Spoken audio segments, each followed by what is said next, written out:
नमस्कार दोस्तों, स्वागत करते हैं हमारे चैनल पंडित भोजपुरिया में। आज हम बात करेंगे फिर बिहार के बारे में।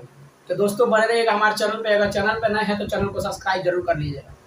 तो दोस्तों मैं आप लोगों को बता देना चाहता हूँ कि बिहार का विकास डायरेक्ट गंगा में बह रहा है। आप लोग इस बात को बिल्कुल गौर से समझिएगा कि बिहार में विकास का गंगा नहीं बह रहा है।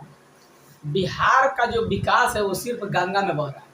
तो दरअसल मैं आप लोग को बता देना चाहता हूँ कि मैं बात कर रहा हूँ भागलपुर में सुल्तानगंज एक बहुत बड़े बजट का जो ब्रिज बन रहा था, वहाँ पे लगभग 2000 करोड़ का बन रहा था। अब समझ जाइए कि वैसा ब्रिज जो अभी तक तीसरा बार गिर चुका है। अब आप क्या समझते हैं कि बिहार में विकास का गंगा बह रहा है या बिहार में विकास गंगा में बह रहा है? आप कमेंट बॉक्स में जरूर बताइएगा।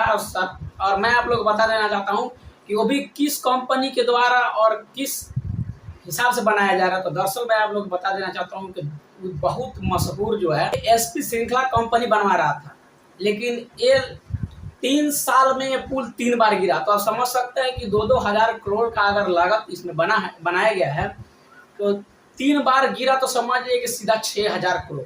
और मैं इसलिए कह रहा था कि बिहार में विकास का गंगा नहीं, बिहार विकास सिर्फ गंगा में कर रहा है और उसी में बह जा रहा है। आप लोग समझ सकते हैं कि बिहार का हालत किस है। लेकिन मैं आप लोग को बता दूं कि ये बहुत सारे कंपनी जो ब्रिगेड बनाती है, ओवरब्रिज बनाती है, फ्लाईओवर पर जो बवी बनाती है, उसमें सबसे ज़्यादा इस समय बदनाम जो है एसपी श्रृंखला कंपनी इसलिए बिहार में बना है, क्योंकि बिहार में अभी तक करीब लगभग 20 ऐसी ओवरब्रिजें हैं, पुल है जो लगातार गिरते हुए सामने आई है। और 2024 का ये रिकॉर्ड हो गया है कि बिहार में लगातार ऐसे पुल गिर रही है। तो क्या सरकार इस पे संज्ञान लेगी या नहीं लेगी? लेकिन मैं आप लोग बता देना चाहता हूं कि इसे सुल्तानगंज में बहुत बड़े लागत पर बनाया जा रहा था। और वहाँ के स्थानीय लोगों का भी कहना है कि जब वहाँ गंगा में, जब आप लोगों को मालूम है कि वहाँ से लगभग बाबा धाम 125 किलोमीटर दूर है, वहाँ से जल भर के यात्री वहाँ से जाते हैं। लेकिन वहाँ वो स्थानीय लोगों का कहना है कि जब वो जल उठाकर वहाँ चले, लेकिन बाद में उनको आवाज़ आता है, बहुत तगड़ा आवाज़ होता है। लेकिन बाद में जब वो पीछे मुड़ के देखते हैं तो उसका 9 नंबर का जो पाया है, पाया नंबर 9, वो लगातार डायरेक्ट गंगा में के अंदर धंस गया।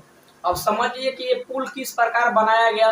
वहाँ इंजीनियर का जो काम था वो सही से नहीं किया गया या कुछ गलत हुआ है, लेकिन इसमें बहुत ज़्यादा गलत हुआ है। वहाँ का स्थानीय लोग ये भी बता रहे हैं कि इसमें जो बालू का प्रयोग किया गया है, रेता का प्रयोग जिसको बोला जाता है, इसमें गंगा से निकाल के मिलावटी इसमें प्रयोग किया गया है।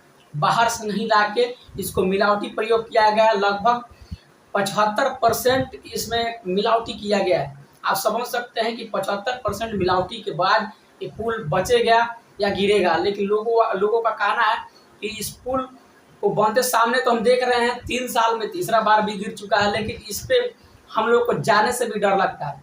तो आप कमेंट बॉक्स में बताइएगा कि एसपी श्रृंखला कंपनी को बिहार का सरकार संज्ञान लेना चाहिए या नहीं लेना चाहिए, या सरकार ऐसे ही विकास का जो गंगा है बिहार में बहाती रहेगी। ये कमेंट बॉक्स में जरूर बताइएगा। ये जानकारी आप लोगों का कैसा लगा हो, जानकारी अच्छा लगा हो तो हमारे चैनल को सब्सक्राइब जरूर कर लीजिएगा। मिलते हैं किसी नेक्स्ट वीडियो में किसी और जानकारी के साथ। तब तक के लिए दीजिए इजाजत। जय हिंद।